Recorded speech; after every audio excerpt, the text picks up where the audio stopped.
ओम क्लीं कृष्णाय नमः। आप सभी को कार्तिक मास की हार्दिक शुभकामनाएं। भगवान श्री कृष्ण और राधा रानी की कृपा सदा आप पर व आपके परिवार पर बनी रहे। दोस्तों, आज की वीडियो में मैं आपको कार्तिक मास के महात्म्य के दूसरे अध्याय व कथा के बारे में विस्तार से बताऊंगी और हम साथ ही तुलसी चालीसा व तुलसी आरती भी करेंगे। कार्तिक महात्म्य अध्याय दूसरा।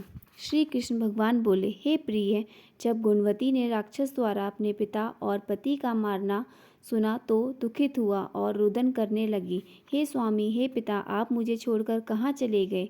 मैं आपके बिना क्या करूं? अब मेरे भोजन वस्त्र का प्रबंध कौन करेगा? अब मैं किसकी शरण लूं? मैं विधवा हो गई हूँ। विधाता का मेरे ऊपर कोप हुआ।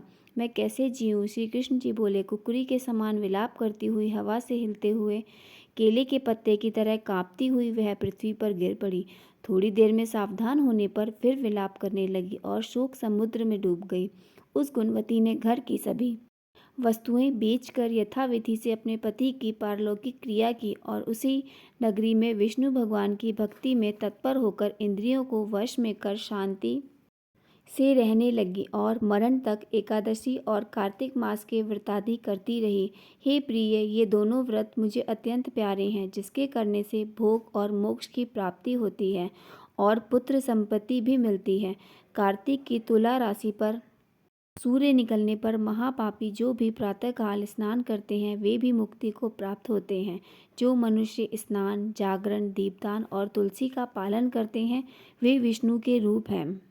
विष्णु भगवान के मंदिर में झाड़ना, सतिया काटना और विष्णु की पूजा आदि का कार्य जो मनुष्य करते हैं वह जीवन मुक्त होते हैं। इस प्रकार वह गुणवती हर एक वर्ष कार्तिक व्रत और विष्णु भगवान का नित्य ही पूजन करती रही। एक समय वृद्धावस्था के कारण दुर्बल होने से, रोग और ज्वर से पीड़ित होने पर भी गंगा स्नान को गई। वह जो ही पानी में उतरी, जाड़े के मारे कांपने लगी। उसी समय गुणवती ने आकाश से आता हुआ विमान देखा। शंख, चक्र, गदा, पद्म आदि आयुधों को लिए हुए विष्णु के रूप धारण करने वाले पार्षद गरुड़ की ध्वजा वाले अप्सराओं से युक्त ऐसे विमान में बैठकर वैकुंठ को ले गए। प्रदीप्त अग्नि के समान कीर्ति वाली गुणवती विमान में बैठी हुई कार्तिक व्रत के प्रभाव से वह मेरे पास आ गई। जब ब्रह्मादि देवताओं की प्रार्थना से मैं पृथ्वी पर आया तब वे गण भी मेरे साथ आए। हे भामिनी, यह सब यादव मेरे गण हैं और तुम्हारे पिता देवा शर्मा भी इस जन्म में सन्नाजित हुए हैं और तुम्हारे पति चंद्र शर्मा इस जन्म में अक्रूर हैं। और हे देवी, तुम वही गुणवती हो जो कार्तिक के स्नान के प्रभाव से मेरे लिए अत्यंत प्रिय हो। तुमने तो मेरे मन मंदिर के सामने तुलसी का बगीचा लगाया, उसी से यह कल्प वृक्ष तुम्हारे आंगन में है। कार्तिक में जो पहले तुमने दीपदान किए थे उसी फल से तुम्हारी सुंदर देह और घर में लक्ष्मी देवी का निवास है, जो संपूर्ण व्रताधिक पति स्वरूप भगवान को अर्पण किए थे तुमने, इसलिए तुम मेरी पत्नी बनी हो। और तुमने जन्म मृत्यु तक जो अलौकिक व्रत उपवास किए हैं, इससे तुम्हारा वियोग मुझे कदापि नहीं होता। इसी प्रकार कार्तिक में व्रत करने वाले तुम्हारे समान मेरे प्रिय होंगे। सूत जी बोले, सत्यभामा जी अपने पूर्व जन्म का सब हाल जानकर बड़ी प्रसन्न हुई। यहाँ पर महात्म्य का दूसरा अध्याय भी समाप्त होता है। अब हम सुनेंगे कार्तिक मास की कथा, नित्यनेम की कथा। एक गांव में दो लड़कियां अपनी माँ के साथ रहती थी। वह नियम से हर रोज नित्यनेम की कथा कहती थी। एक दिन बेटी बोली कि माँ, मैं नित्यनेम की कहानी कहूँगी। तो आज उसकी माँ ने कहा, ससुराल में तेरी ये कथा कौन सुनेगा? लेकिन उसकी जिद के आगे माँ की नहीं चली और उसने कहानी कह दी। कुछ समय बाद उसकी शादी हुई और वह ससुराल चली गई। ससुराल आने के बाद उसने एक एक कर सभी को कहा कि मेरी नित्यनेम की कहानी सुन लो, लेकिन हर किसी ने कोई ना कोई बहाना बनाकर उसे टाल दिया। कोई उसकी कहानी नहीं सुनता, जिससे वह भूखी ही रह जाती। एक दिन उसकी एक पड़ोसन ने कहा कि चल, मैं तेरी कहानी सुनूंगी। तो उसने पड़ोसन को अपनी कहानी सुनाई और उसने रोटी खाई। अब रोज वह पड़ोसन को अपनी नित्यनेम की कहानी सुनाती थी। एक दिन उस लड़की की ननद ने कहा कि माँ, ये पड़ोसन के कहने पर तो खाना खा लेती है, लेकिन जब हम खाना खाने को कहते हैं तो नहीं खाती है। तब सास ने कहा कि ठीक है, अब जब पड़ोसन घर आए तो मना कर देना। पड़ोसन ने अपने पति से यह बात कही तो पति बोला कि उसकी सास अगर मना करे तब कहानी सुनने मत जाना। अगले दिन पड़ोसन गई तो लड़की की सास ने उसे घर आने से मना कर दिया। अब फिर से बहू की कहानी कोई नहीं सुनता था और वह फिर से खाना नहीं खाती थी। एक दिन उसके ससुर ने उसकी सास से पूछा कि बहू कैसी है, तो उसने कहा कि बाकी सब तो ठीक है, काम कर लेती है, लेकिन वो खाना नहीं खाती है। ससुर ने कहा कि बड़े घर की बेटी है, शायद काम करने से थक जाती होगी, इसलिए तुम उससे काम मत कराया करो। काम ना करने पर भी बहू कुछ नहीं खाती थी, जिससे धर्मराज जी संकट में पड़ गए। वो सोचने लगे कि ऐसा क्या है जो ये खाना नहीं खाती, ऐसा कौन कर रहा है जो मेरा आसन डोल रहा है। उसने कहा कि धरती पर कौन सी नगरी है जिस पर एक प्राणी भोजन नहीं कर रहा है, उसे बुलाकर लाओ। स्वर्ग से विमान आया तो उसे देख सास कहने लगी, मैं चलूँ तेरे साथ बहू। तो बहू ने कहा, तुम्हें तो बहुत काम था, लेकिन मेरी कहानी सुनने का समय ही नहीं था। जेठानी ने जाने को कहा तो बहू बोली, तुम्हें तो मालिक का खाना बनाना था। ननद ने जाने को कहा तो वह बोली, तुम्हें तो खिलौनों से खेलने से फुर्सत ही नहीं है। अब पड़ोसन ने उससे कहा कि मैं चलूं, तो वह बोली कि हाँ, तुम मेरे साथ चलो, क्योंकि तुमने ही मेरी कहानी सुनी है। पड़ोसन अपने पति के पास गई तो वह बोला कि तू बड़ी भाग्यशाली है जो तू जीते जी स्वर्ग जा रही है। हे नितनेम बाबा, जैसे उसे मोक्ष मिला वैसे ही सभी को मोक्ष मिले। इस कथा को सुनने वाले, कहने वाले, हुंकारा भरने वाले सब पर अपनी कृपा बनाए रखना प्रभु। ओम क्लीं कृष्णाय नमः। अब हम तुलसी चालीसा सुनेंगे। श्री तुलसी महारानी करु विनय सिरनाय, जो मम हो संकट विकट दीजे मात नशाय। तुलसी महारानी मम्मा अमित न जाए बखानी, दियो विष्णु तुमको सन्माना, जग में छायो सुयस महाना। विष्णु प्रिया जय जयति भवानी, तिहु लोक की हो सुख खानी। भगत पूजा कर जो कोई, बिना तुम्हारे सफल न होई। जिन घर तब नाही होय निवासा, उस पर करहि विष्णु नहीं बासा। करे सदा जो तप स्नित सुमिरन, ते ही काज होय सब पूरन। कार्तिक मास महात्म तुम्हारा, ताको जानत सब संसारा। तब पूजन जो करे कुवारी, पावे सुंदर वर सुकुमारी। कर जो पूजन नित प्रति नारी, सुख संपत्ति से होय सुखारी।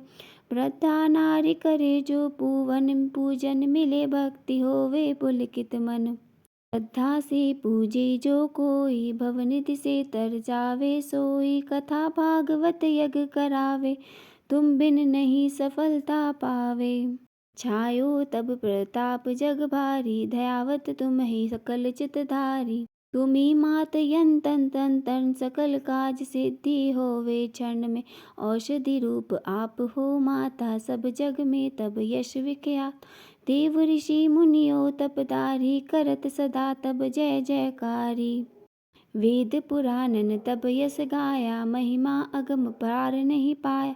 नमो नमो जय सुख कारिणी, नमो नमो जय सुख दुख निवारणी। नमो नमो सुख सुख संपत्ति देनी, नमो नमो अग काटन चैन। नमो नमो भक्तन दुख हरणी, नमो नमो दुष्टन मत छेनी।